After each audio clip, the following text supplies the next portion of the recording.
Some folks may recognize what this tool is. This is it's made for compressing F connectors, so on coax lines. You used to get them from Radio Shack, probably still can. It's a cripper.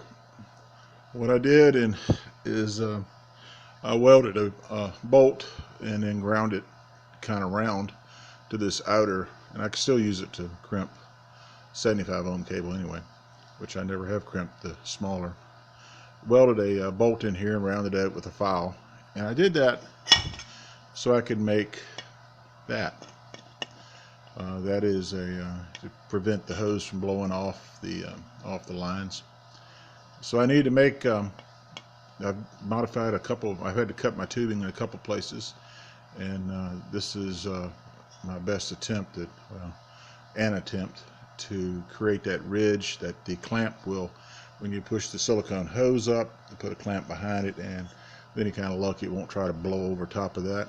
I'm not overly concerned that it's not perfect, but it's close. But I want to demonstrate here how this clamp works out. Sorry for not being more entertaining.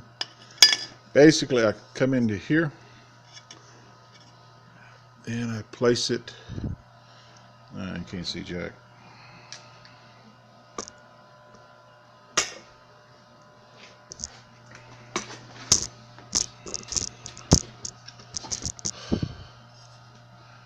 Place the you can see the bolt there when it comes to. I'm going to place this just barely right there, and I'm using a piece of tube for leverage, and then I'll just start cranking it around, clamping it in as I make a circle. It really doesn't, I guess you could probably squeeze this by hand, but yeah, bearing your grip after a while.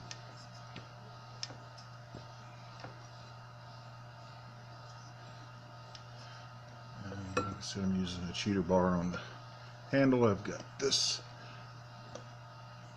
F connector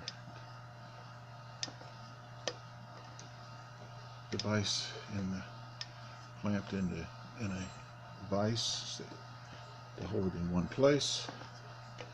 First time I kind of went around lightly. I didn't go to full clamp. Second time, worked my way around.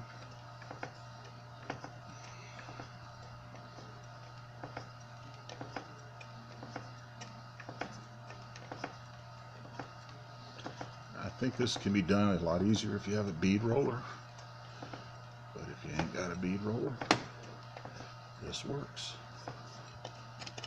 So, what I've created is a raised spot around the tube that the silicone hose can slide up on and over, and then a clamp can be behind it, and it should not blow off. This is an example of I had to cut one of my tubes shorter. This is a factory made, and this is mine, so it's close to the same. Probably mine's a little taller, but I'm not going to lose any sleep over that.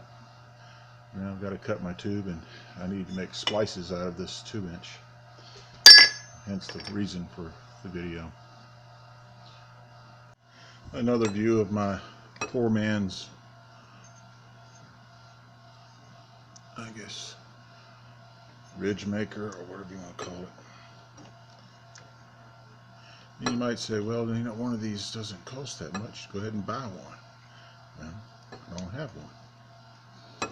So you kind of look around, you're trying to figure out what it is in the garage you have that you can make do with what you got. If you can buy it, well, hell, just go ahead and pay somebody to do all this for you. Learned a long time ago that a man with money and a man with skills can get the same thing accomplished.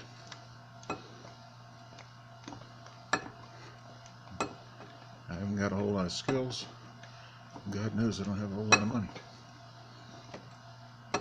But I'm going to have a ridge on this little piece of aluminum pipe as I work my way around through there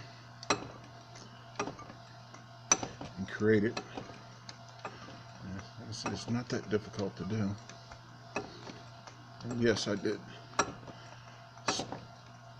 lose a few minutes sleep last night trying to figure out how the heck am I going to do this. And then I thought about this antenna connector crimper. It already had a notch in it. Perfect for what I want to do. There you go. I have made a coupler that should stand up to whatever kind of pressure the turbocharger puts out, which is around 26 pounds.